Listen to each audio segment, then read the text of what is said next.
অব্যাহত আছে Israel Iran পাল্টাপাল্টি ক্ষেপণাস্ত্র হামলা। তেল আবিবে হাইপারসনিক ক্ষেপণাস্ত্র ফাতাহ 1 ছোড়ার দাবি করেছে ইরানের রেভলিউশনারি গার্ড কর্পস IRGC। তেহরানের কাছে খোজির ক্ষেপণাস্ত্র তৈরি স্থাপনাকে নিশানা করে হামলা চালাচ্ছে ইসরায়েল। হামলা হয়েছে রাজধানীর ইমাম হোসেন বিশ্ববিদ্যালয়ের লক্ষ্য করেও। এই বিশ্ববিদ্যালয়টি ইরানের রেভলিউশনারি গার্ড সংশ্লিষ্ট। ইসরায়েল বলছে তারা ইরানে সেন্ট্রিফিউজ এবং অস্ত্র তৈরি কারখানায় হামলা চালিয়েছে। এদিকে ইরানের সর্বোচ্চ নেতা আয়াতুল্লাহ আলী খামেনি যুদ্ধ শুরুর বার্তা দিয়েছেন। সামাজিক যোগাযোগ মাধ্যম এক্সে ইরানের সর্বোচ্চ ধর্মীয় নেতা জানিয়েছেন, জায়নবাদীদের সঙ্গে ইরান কখনোই আপোষ করবে না, তাদেরকে দয়া দেখানো হবে না।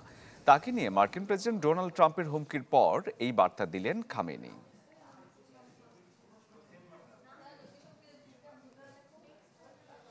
ইসরায়েল ইরান সংঘাতে মধ্যপ্রাচ্যে সামরিক শক্তি বাড়াতে শুরু করেছে যুক্তরাষ্ট্র।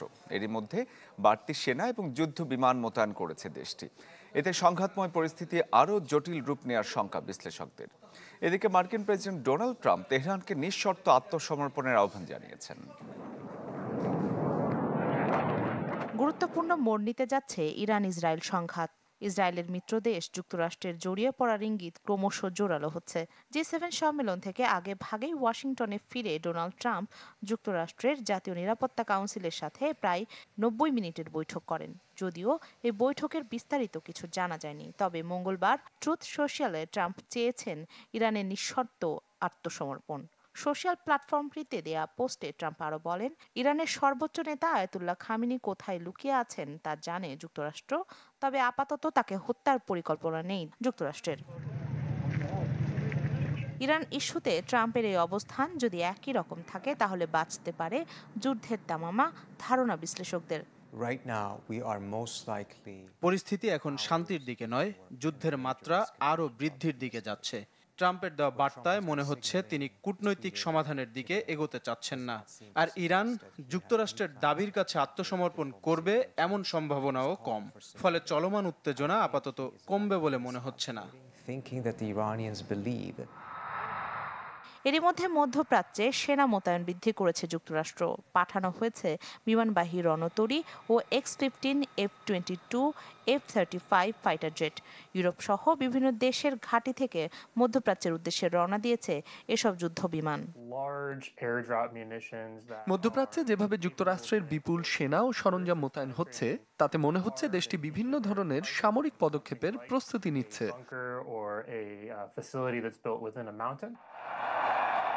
বিশেষজ্ঞরা বলছেন, ইসরায়েলের সাথে মিলে ইরানের বিরুদ্ধে যদি যুক্তরাষ্ট্র বিমান যুদ্ধে জড়িয়ে পড়ে, তাহলে তারা B-2 বোমারু বিমান ব্যবহার করতে পারে। এই বিমান থেকে ছোড়া প্রায় 14 টনের বাংকার বাস্টার বোমার মাধ্যমে ইরানের ফোর্দোর মতো মাটির নিচে থাকা পারমাণবিক স্থাপনাগুলোকে ধ্বংস করা সম্ভব। বাংকার বাস্টার বোমা শক্ত ও গভীর লক্ষ্যবস্তুতে আঘাত হানতে সক্ষম, যেমন পাহাড় ও মাটির নিচে থাকা স্থাপনাও ধ্বংস করতে পারে এগুলো। এসব বোমার ফিউজ এমনভাবে তৈরি যাতে এগুলো মাটির শত ফুট গভীরে প্রবেশের পর বিস্ফোরিত হয়। মধ্যপ্রাচ্যে মোতায়েন আছে যুক্তরাষ্ট্রের প্রায় 40,000 সেনা, সাথে আছে আকাশ প্রতিরক্ষা ব্যবস্থা, ফাইটার জেট ও যুদ্ধজাহাজ, যা থেকে ক্ষেপণাস্ত্র শনাক্ত করে ভূপাতিত করা সম্ভব। রাখি জেসমিন, চ্যানেল 24। ইসলামিক বিপ্লবের পর ইতিহাসের সবচেয়ে সংকটজনক সময় পার করছেন ইরানের সর্বোচ্চ ধর্মীয় নেতা আয়াতুল্লাহ আলী খামেনি। দেশের সার্বভৌমত্ব নিরাপত্তা সংকটে পাশে নেই ঘনিষ্ঠজনরা। শুক্রবার থেকে শুরু হওয়া ইসরায়েলি ক্ষেপণাস্ত্র হামলায় নিহত হয়েছেন তারা। এ অবস্থায় ক্রমশ একা হয়ে পড়ছেন Ayatollah Ali Khamenei. Ayatollah Ali Khamenei 86 বছর বয়সী এই নেতার অবস্থান ইরানের শাসন কাঠামোর শীর্ষে। তার অধীনে সশস্ত্র বাহিনীর সর্বোচ্চ কমান্ড ক্ষমতা রাখেন যুদ্ধ ঘোষণার, নিয়োগ বা বরখাস্ত করতে পারেন সামরিক কমান্ডার ও বিচারক সহ ঊর্ধ্বতন ব্যক্তিদের। গুরুত্বপূর্ণ বিষয়ে তিনি চূড়ান্ত সিদ্ধান্ত নিলেও মূল্য দেন অন্যের পরামর্শের, শোনেন বিভিন্ন অংশের বক্তব্য। গেল কয়েকদিনে ইসরায়েলি হামলায় ইরানের বেশ কয়েকজন সিনিয়র সামরিক কমান্ডার সহ গুরুত্বপূর্ণ ব্যক্তি নিহত হওয়ায় ক্রমশ নিঃসঙ্গ হয়ে পড়ছেন খামেনি। নিহতদের মধ্যে রয়েছে দেশটির অভিজাত সামরিক বাহিনী রেভলিউশনারি গার্ডের কমান্ডার হোসেন সালামি, ব্যালিস্টিক ক্ষেপণাস্ত্র কর্মসূচির নেতৃত্ব দেওয়া মহাকাশ প্রধান আমির আলী হাজিজাদে এবং গোয়েন্দা প্রধান মোহাম্মদ কাজেমি। রয়টার্সের এক প্রতিবেদন বলছে, এসব ব্যক্তিরা সর্বোচ্চ নেতা খামেনির ঘনিষ্ঠ বৃত্তের অংশ ছিলেন, নিয়মিত করতেন বৈঠক। ইরানের সর্বোচ্চ নেতার সিদ্ধান্ত গ্রহণ প্রক্রিয়ার সাথে পরিচিত 5 জন ব্যক্তির মতে, খামেনি তার প্রধান সামরিক ও নিরাপত্তা উপদেষ্টাদের জায়নবাদীদের হামলায় প্রাণ হারাতে দেখেছেন, যা অভ্যন্তরীণ বৃত্তে বড় ধরনের শূন্যতা তৈরি করেছে এবং কৌশলগত ভুলের ঝুঁকি বাড়াচ্ছে। অভ্যন্তরীণ নিরাপত্তা ও আঞ্চলিক কৌশল, এই দুয়ের জন্যই তাদের উপর নির্ভরশীল ছিলেন আয়াতুল্লাহ আলী খামেনি। তবে খামেনি পুত্র মুস্তফা গেল 2 দশক ধরে ইরানের রাজনৈতিক সামরিক যন্ত্রের সাথে ঘনিষ্ঠতা গড়ে তুলেছেন। ধারণা করা হচ্ছে প্রবীণ বাবার উত্তরসূরি হতে পারেন মধ্যসারির ধর্মীয় নেতা মুস্তফা। তবে ঘনিষ্ঠদের হারিয়ে ইসলামিক বিপ্লবের পর ইতিহাসের সবচেয়ে সংকটজনক মুহূর্তে দাঁড়িয়ে আয়াতুল্লাহ আলী খামেনি কিভাবে নেতৃত্ব দেন সেদিকে তাকিয়ে ইরানের জনগণ। মাসুম রাব্বি, চ্যানেল 24। ইরানের সাথে সংঘাতে জড়িয়েও গাজায় থামেনি ইসরায়েলি আগ্রাসন। মঙ্গলবার জায়নবাদীদের হামলায় একদিনেই গেছে 89 জন ফিলিস্তিনির প্রাণ। এর মধ্য দিয়ে অন্তত 80 জন নিহত হয়েছেন খান ইউনিস এবং রাফায় যুক্তরাষ্ট্র পরিচালিত ত্রাণ বিতরণ কেন্দ্রগুলোর কাছে।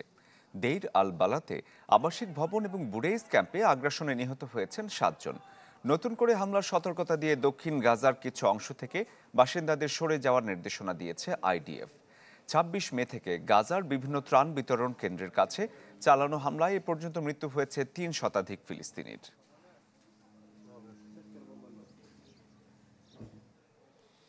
দর্শক, রাজধানীর উত্তরায় বিএনপির নতুন সদস্য নবায়ন কর্মসূচিতে এই মুহূর্তে বক্তব্য রাখছেন দলটির মহাসচিব মির্জা ফখরুল ইসলাম আলমগীর। আমরা এখন সরাসরি চলে যাচ্ছি সেখানে। দল তৈরি করে সামনের দিকে এগিয়ে যেতে হবে। ভাই, একটা কথা শুনে মাঝে মাঝে আমার খুব দুঃখ হয় যে বিএনপির বদনাম শুনলে আমার খুব দুঃখ হয়। আমরা 17 বছর সংগ্রাম করলাম, লড়াই করলাম, কত মানুষ মারা গেল, কতজনের বাড়িঘর চলে গেল, চাকরি বাকরি কিচ্ছু করতে পারলাম না, কষ্ট করে থাকলাম। আর এখন যখন সময় আসছে আমাদের ভালোভাবে কিছু করার, তখন যদি বলে যে বিএনপি খারাপ কাজ করতেছে, তখন কি ভালো লাগবে? ওইটা যেন শুনতে না পাই। এইটা খুবই একেবারে আন্তরিকতার সঙ্গে এটাকে বাদ দিয়ে কাজ করতে হবে। এবং যারা করছে এগুলো, এরা কিন্তু সব আমাদের লোক নয়। এরা যারা প্রফেশনাল চাঁদাবাজ, যারা চাঁদা করেই চলে, এরা আপনার মিলে যায়, কোনোভাবে মিলে গিয়ে চাঁদাবাজি করে। আর প্রশাসন তো রাতারাতি আপনার ধর্মপুত্র যুধিষ্ঠির হয়ে যায় নাই। প্রশাসন ওই সুযোগগুলো খোঁজে, বা লোকজনকে একটু পর্যায় ফুটে তারা দেবে নিয়ে যাওয়ার চেষ্টা করে। আমি আপনাদের কাছে অনুরোধ করব, এই সদস্য নবায়ন কর্মসূচি যেন আপনাদের সফল হয়, সঠিকভাবে হয়। সাচ্চা লোকদের নিয়ে যেন আপনারা সদস্য যারা আছেন তাদের আহ্বান করতে পারেন, এবং ভবিষ্যতে যদি কেউ আসতে চায়, আমরা আরোপ করেছি সেইভাবেই তাদেরকে নিতে হবে, যেটা আমার দরকার, যোগ্য মানুষটাকে, তাই না? আওয়ামী লীগকে আমরা নেব না, কারণ আওয়ামী লীগ প্রমাণিত যে তারা খারাপ মানুষ, তারা ডাকাত, তারা মাফিয়া, তারা দখলদার। তাদেরকে আমরা দলে নেব না। কিন্তু দর্শক, বিএনপি মহাসচিব মির্জা ফখরুলের বক্তব্য দেখছিলাম আমরা এতক্ষণ। রাষ্ট্র ঘোষিত ভিআইপিদের নিরাপত্তায় পেশাগত দক্ষতার পাশাপাশি চারিত্রিক দৃঢ়তা, সততা ও মানবিক গুণাবলী গুরুত্বের সাথে বিবেচনার আহ্বান জানিয়েছেন প্রধান উপদেষ্টা doctor Mohammad Yunus. Special security force SSF এর 39তম প্রতিষ্ঠা বার্ষিকী উপলক্ষে আয়োজিত অনুষ্ঠানে এ আহ্বান জানান তিনি। প্রধান উপদেষ্টা বলেন, বিশ্বে আধুনিক প্রযুক্তি এবং তথ্য আদান প্রদান খুব সহজ হবার কারণে নিরাপত্তা হুমকির ধরন এবং প্রকৃতি দ্রুত পরিবর্তনশীল। তাই শতভাগ নিরাপত্তা প্রদান করা খুবই চ্যালেঞ্জিং। নানা সীমাবদ্ধতা সত্ত্বেও এসএসএফ সুষ্ঠুভাবে তাদের দায়িত্ব পালন করে চলেছে। গত 10 মাসে এসএসএফ সদস্যদের পেশাদারিত্ব এবং আন্তরিকতা নিয়ে সন্তোষ প্রকাশ করেন প্রধান উপদেষ্টা। স্পেশাল ফোর্সের নিজস্ব দায়িত্ব আছে, সেটা পালন করবো, অবশ্যই করবো, কিন্তু সঙ্গে সঙ্গে আমাদের ওটাও মনে রাখতে হবে এই দায়িত্ব পালন করার ঘটনা না ঘটতে পারে, ঘটার সম্ভাবনা ক্ষীণ, কিন্তু প্রস্তুতি হবে আমাদের বিশ্ব সর্বোচ্চের পর্যায়ের মধ্যে। সব দলের সাথে আলোচনার মাধ্যমে যেন একটা নির্দিষ্ট অবস্থানে পৌঁছানো যায় সেই চেষ্টা চলছে, এই কথা বলেছেন ঐক্যমত্য কমিশনের সহসভাপতি ডক্টর আলী রিয়াজ। সকালে জাতীয় ঐক্যমত্য কমিশনের সাথে রাজনৈতিক দলগুলোর বৈঠকের শুরুতে এই কথা বলেন তিনি। বেলা 11:30টায় ফরেন সার্ভিস একাডেমিতে শুরু হয় বৈঠক। আলোচনায় যোগ দিয়েছেন আমন্ত্রিত 30টি রাজনৈতিক দলের প্রতিনিধি। গতকাল অনুপস্থিত থাকলেও আজকের বৈঠকে অংশ নিয়েছেন জামায়াতে ইসলামীর প্রতিনিধিরা। সূচি অনুযায়ী আজ জাতীয় সাংবিধানিক কাউন্সিল, রাষ্ট্রপতি নির্বাচন পদ্ধতি এবং জেলা সমন্বয় কাউন্সিল নিয়ে আলোচনা হবে। এছাড়া গত দিনের অসমাপ্ত ইস্যু নিয়েও কমিশনের সাথে আলোচনা করবে রাজনৈতিক দলগুলো।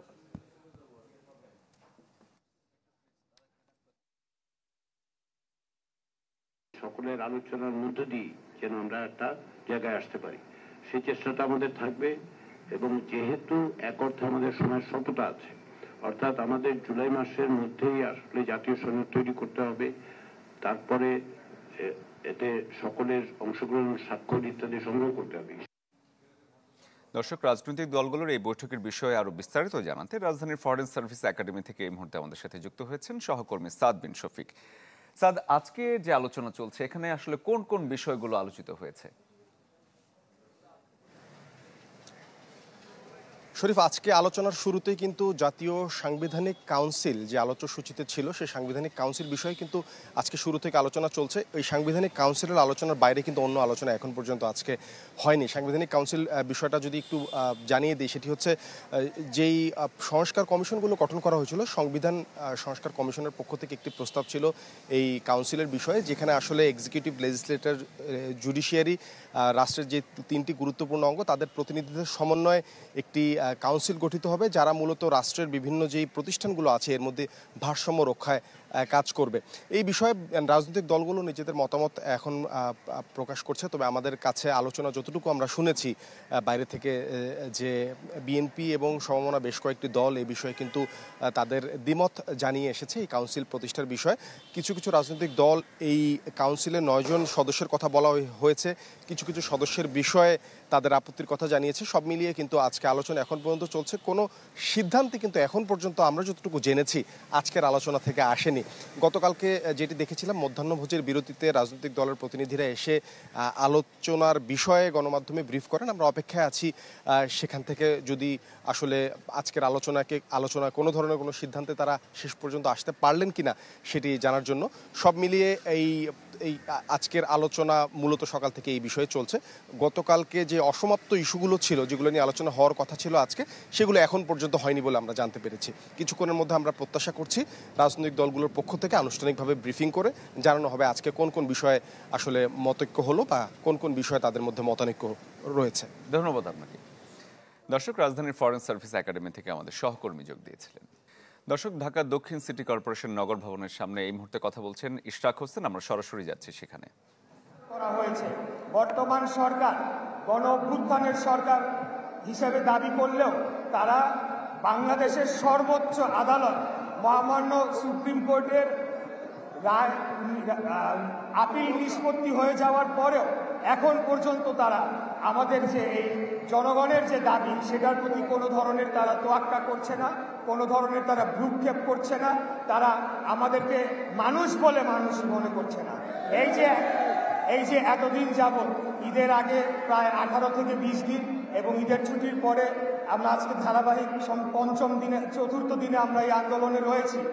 এই পুরো সময়টা জুড়ে ঝড়, বৃষ্টি, রোদ সকল কিছু উপেক্ষা করে জনগণ তাদের নিজস্ব দৈনন্দিন কাজকর্ম ফেলে রেখে এসে তারা তাদের যে ভোটের অধিকার তারা প্রয়োগ করেছিল, সেটার যে একটা যৌক্তিক পরিণতিতে পৌঁছানোর জন্য তারা যে নিরলসভাবে পরিশ্রম করে চলেছে এবং এখানে ঘন্টার পর ঘন্টা তারা সময় ব্যয় করে তারা যে তাদের দাবিটি জানিয়ে এসেছে, আমরা লক্ষ্য করতে পারছি এই বর্তমান সরকার তারা বাংলাদেশের সমস্ত কিছু সবার দাবি তাদের কানে পৌঁছায়, কিন্তু আমাদের ঢাকা দক্ষিণ সিটিবাসীর দাবি কেন জানি তাদের কানে পৌঁছায় না।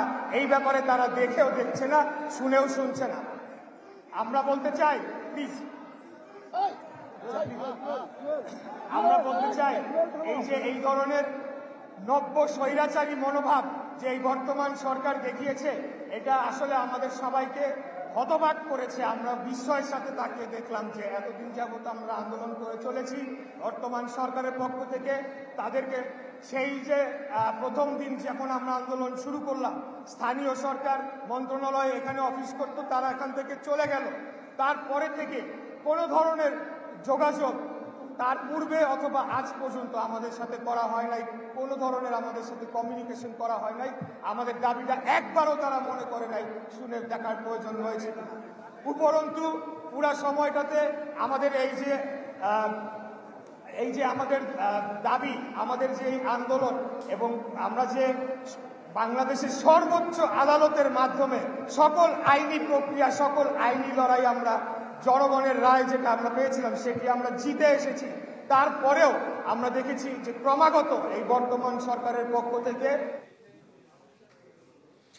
দর্শক, ঢাকা দক্ষিণ সিটি নগর ভবনের সামনে বক্তব্য রাখছিলেন বিএনপি নেতা ইশরাক হোসেন। আমরা তার বক্তব্যের খানিকটা এতক্ষণ সরাসরি দেখছিলাম। ফেব্রুয়ারিতে জাতীয় নির্বাচন নিয়ে রাজনৈতিক দলগুলোর মতবিরোধে সৃষ্টি হতে পারে বিশৃঙ্খল পরিস্থিতি, এই শঙ্কা প্রকাশ করেছেন বিশ্লেষকরা। তারা পরামর্শ দিয়েছেন ঐক্যমতের মাধ্যমে ভোটের তারিখ নির্ধারণের। আরও জানাচ্ছেন আশিকিন প্রিন্স। জাতীয় নির্বাচন 2026 সালের এপ্রিলের ডিসেম্বরে নির্বাচন নিয়ে বিএনপির ক্রমাগত চাপের মুখে গেল 6 জুন প্রধান উপদেষ্টা ঘোষণা দেন আগামী বছরের এপ্রিলে ত্রয়োদশ জাতীয় সংসদ নির্বাচনের। এর প্রতিক্রিয়ায় বিএনপি ক্ষুব্ধ হলেও স্বাগত জানায় জামায়াত ইসলামী ও এনসিপি। তারা কখনোই কোনো অবস্থাতেই আপনাদের এর পরের সপ্তাহে লন্ডনে বহুল আলোচিত বৈঠকে আগামী বছরের ফেব্রুয়ারির প্রথমার্ধে নির্বাচনের ব্যাপারে একমত হন প্রধান উপদেষ্টা ও তারেক রহমান। এতে বিএনপিতে স্বস্তি ফিরলেও নাখোশ জামায়াত ইসলামী ও এনসিপি।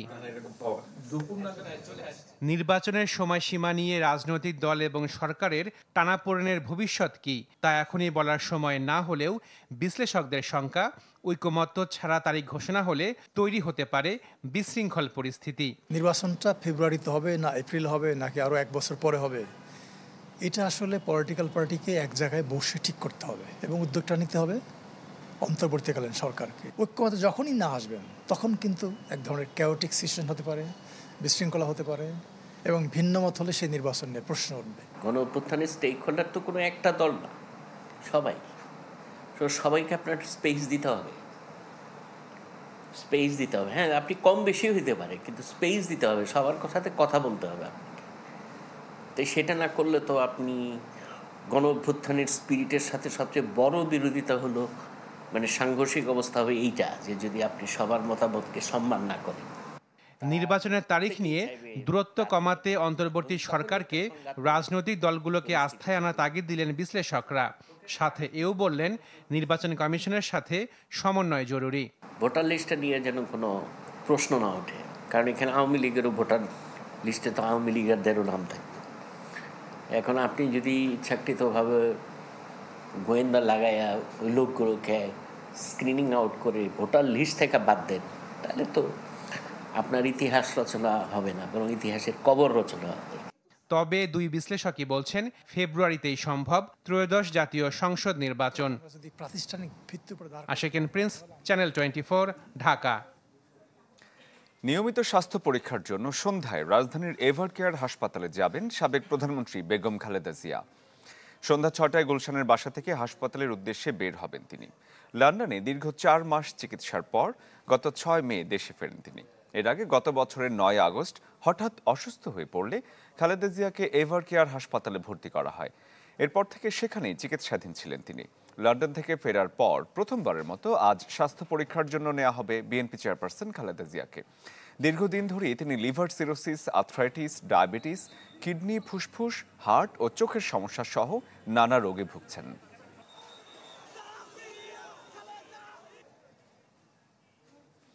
অপহরণ ও গুমের মামলায় র্যাবের আইন ও গণমাধ্যম শাখার সাবেক পরিচালক মোহাম্মদ সোহাইলকে আন্তর্জাতিক ট্রাইব্যুনালে গ্রেপ্তার দেখানো হয়েছে। বিচারপতি মোহাম্মদ গোলাম মর্তুজা মজুমদার নেতৃত্বাধীন 3 সদস্যের ট্রাইব্যুনালে প্রসিকিউশনের আবেদনে তাকে গ্রেপ্তার দেখানো হয়। অভিযোগে বলা হয় 2012 সালে ধানমন্ডির রবীন্দ্র সরোবর থেকে ছাত্র শিবিরের গোলাম মর্তুজা নিহিমকে তুলে নিয়ে যায় র্যাব সদস্যরা। পরে 47 দিন আয়না ঘরে আটকে রাখা হয় তাকে, যার নির্দেশদাতা ছিলেন সোহাইল। এদিকে জুলাই অভ্যুত্থানে গণহত্যার মামলায় অতিরিক্ত পুলিশ সুপার ইশতিয়াক র্যাবের সাবেক ডিজি হারুনের বিরুদ্ধে 3 মাসের মধ্যে তদন্ত শেষ করার নির্দেশ দিয়েছে ট্রাইব্যুনাল। এছাড়া জুলাই অভ্যুত্থানে মিরপুর এলাকার গণহত্যার মামলায় অতিরিক্ত পুলিশ সুপার SM মাইনুলের সাথে আসামি করা হয়েছে সাবেক শিল্প প্রতিমন্ত্রী কামাল আহমেদ মজুমদারকে। আগামী 15 সেপ্টেম্বর তাকে ট্রাইব্যুনালে হাজির করতে বলা হয়। সেই সাথে যুবলীগ নেতা সাদ্দাম হোসেনকে হাজির করতে বলা হয়েছে এই দিন।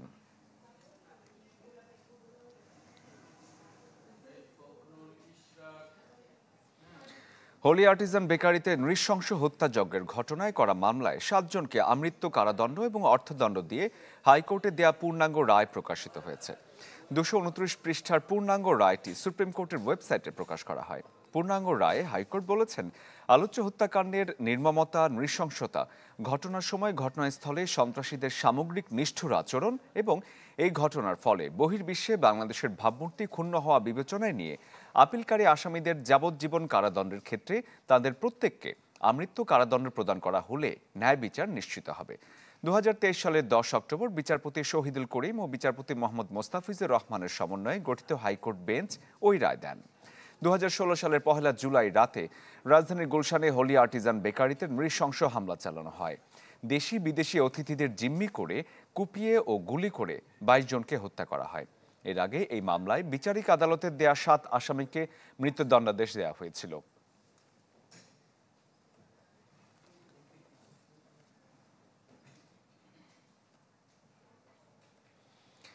আশুলিয়ার নিশ্চিন্তপুর এলাকায় গ্যাস লিকেজ থেকে বিস্ফোরণে 4 জন দগ্ধ হয়েছেন। এছাড়া আহত হয়েছেন আরও 2 জন।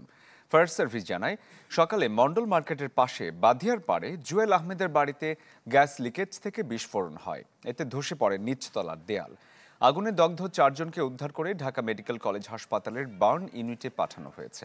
বাকি 2 জনকে প্রাথমিক চিকিৎসা দেওয়া হয়।